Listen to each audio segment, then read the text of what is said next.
Pinangunahan ni Transportation Acting Secretary Giovanni Lopez ang inspeksyon sa ginagawang Bukidnon Airport.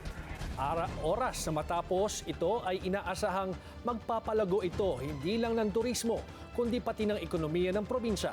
Narito ang Agenda Weekend Report ni Just Ignacio.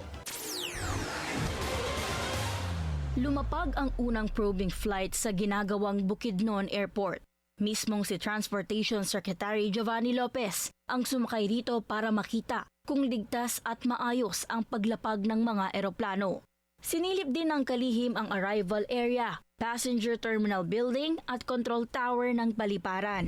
Nakitang-kita kahit may bubong, no? Ayon sa DOTR, inaasahan daw na matatapos ito sa fourth quarter ngayong taon. Kasamang ininspeksyon ng DOTR ang Civil Aviation Authority of the Philippines at Office for Transportation Security.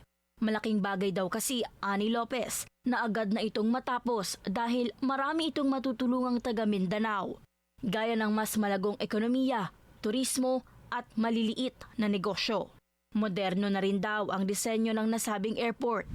Mayroon naman hanggang November 30 ang mga kontraktor ng airport para matapos ang kabuuan ng mga pasilidad ng paliparan.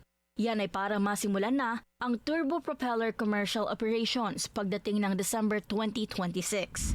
Sa first quarter ng 2027 naman, inaasahang magsisimula ang jet operations ayon sa ahensya.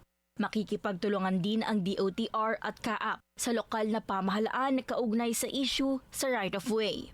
Bagay na ipinangako raw ng kalihim kay Don Carlos Bukidnon Mayor Alona Ontanillas Pizarro. 425 passengers ang kayang maserbisyohan ng Bukidnon Airport. Oras daw na maging commercially operational ito. Ayon sa DOTR, malaking tulong ito sa turismo at ekonomiya ng bansa. Para sa Agenda Weekend, Jos Ignacio, Billionaire News Channel.